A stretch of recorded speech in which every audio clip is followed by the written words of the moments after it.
दृष्टि से हम लोग ये मानकर चलते हैं कि जो हम हैं वो आप हैं, जो आप हैं वो हम हैं, जो ईश्वर का अंश हमारे में है वही अंश आप में है, और आपका और हमारा समन्वय तभी संभव है जब हम आपके साथ समरसता के साथ जीवन बिताने के लिए अपने आप को आगे बढ़ाएंगे, तो हम आगे बढ़ेंगे। इस तरीके का हम विचार रखते हैं। ये अब इसको हम कई शब्दों में, कई उदाहरणों से हम इसको स्थापित कर सकते हैं, और इसी को लेकर के हम लोग आगे चले हैं, इसको हम आगे बढ़ाने का प्रयास किया है। लेकिन मैं किसी की बुराई नहीं करता हूं, पर जो वेस्टर्न पॉलिटिकल थॉट रहा, जो पाश्चात्य देश के सोचने का तरीका रहा, वो तरीका ये रहा कि मनुष्य सबसे सुप्रीम है,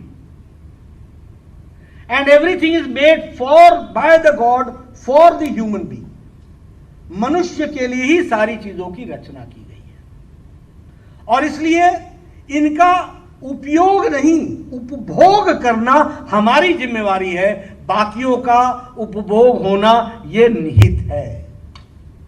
यह सोच लेकर के वो चले। और आप देखिएगा उनकी शब्दावली भी अगर आप देखें तो आपको कहीं भी शब्दावली में क्या बोलते हैं, वो अंग्रेजी में क्या बोला जाता है, the exploitation of the natural resources. They never say utilization of the natural resources. वो कभी नहीं कहते, क्योंकि जो मन में है वही जवान पर है।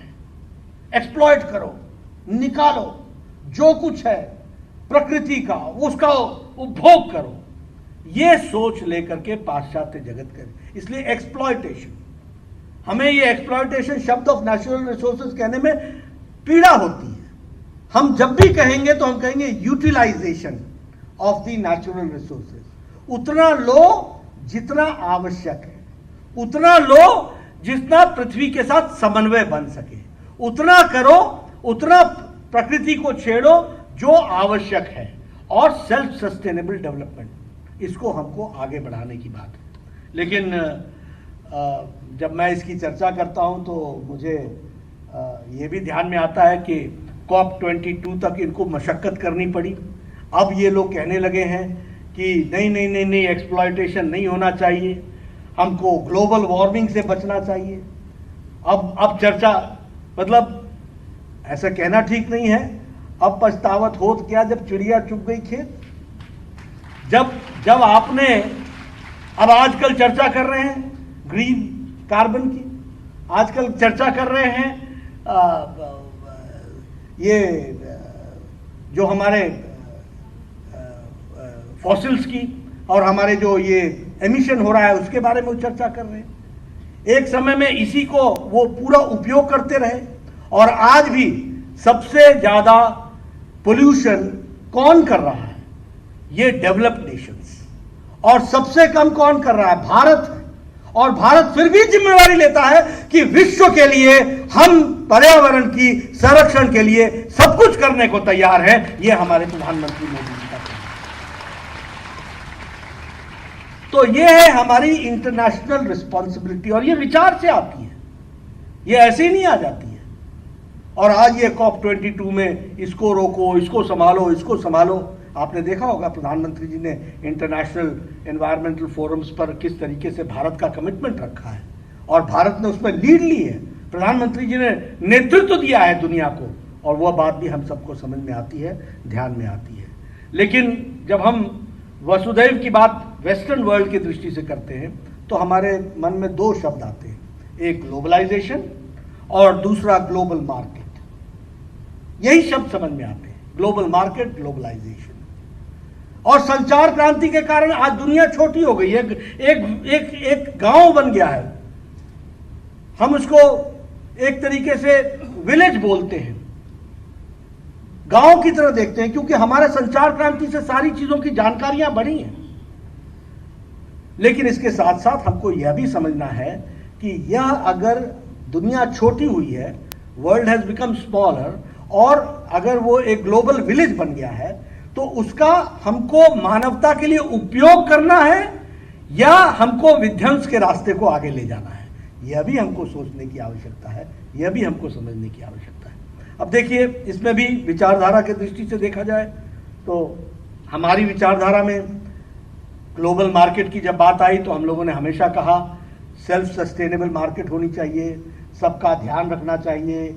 सस्टेनेबल जब करना है तो उस सामने वाले के बारे में भी विचार करना चाहिए।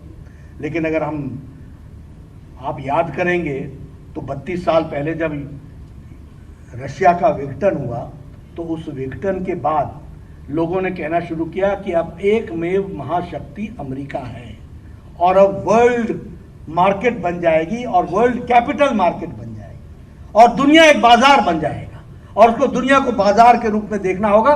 सर्वाइवल ऑफ द फिटेस्ट होगा, जो सबसे ताकतवर होगा वही सर्वाइव करेगा। यह सब कहा गया 32 साल पहले, ज्यादा देर नहीं। लेकिन आज 30 साल बाद, 32 साल बाद अमेरिका को ही अपनी मार्केट के लिए विशेष व्यवस्था करनी पड़ रही है।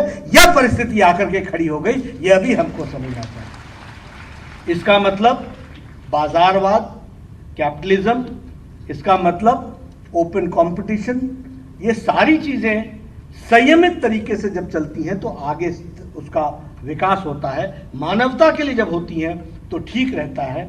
लेकिन ये जो कट थ्रोट कंपटीशन, ये जो शब्दावली सब आई, ये कट थ्रोट कंपटीशन, ये करने वालों को ही कट थ्रोट कर देता है।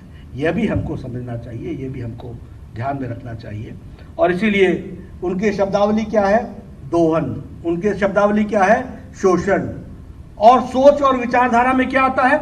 ये तेरा, ये मेरा, ये तेरा, ये मेरा। और हम कैसे सोचते हैं? हम सोचते हैं उदार भाव से, संपूर्ण विश्व, संपूर्ण परिवार, सब में हम हैं और हम सब में हैं, इस विचार को लेकर के चलते हैं। और इसीलिए जब बाजार शब्द का इस्तेमाल होता है तो स्पर्धा होती है, जब परिवार शब्द का इस्तेमाल होता है तो प्रेम आता है, जब बाजार शब्द का प्रयोग होता है तो कुछ पाने की होड़ होती है, जब परिवार का शब्द आता है, वसुधैव कुटुंबकम का शब्द आता है तो परिवार की कल्पना आती है, और परिवार की कल्पना आती है तो कुछ देने की चाहत पैदा होती है। इसको भी हमको समझना चाहिए। अब देखिए, आप उपनिवेशवाद की दृष्टि से आप देखिए, आप दुनिया का इतिहास उठा के देखिए, हर जगह हर ने, बड़े ने, शक्तिशाली ने छोटे को दबाने की कोशिश की। एक राज्य ने दूसरे राज्य पर, एक देश ने दूसरे देश पर साम्राज्यवाद को फैलाने का प्रयास किया। इनको खत्म कर दो और अपना उपभोग करो, इनको गुलाम बना लो और अपने आप को चलाओ। भारत देश ने कभी भी किसी भी देश पर कभी हमला नहीं किया। हम सबकी सुख की कामना करते रहे। यह वसुधैव कुटुंबकम भारत है। हमने आत्मरक्षा जरूर की, हमें आत्मरक्षा करनी है। किसी गलत व्यक्ति की गलत निगाहें हमारे देश पर पड़ी, यह संभव नहीं है, यह नहीं होगा। लेकिन हमने अगर जीता तो हमने विचार से जीता, हमने अगर जीता तो उसमें प्यार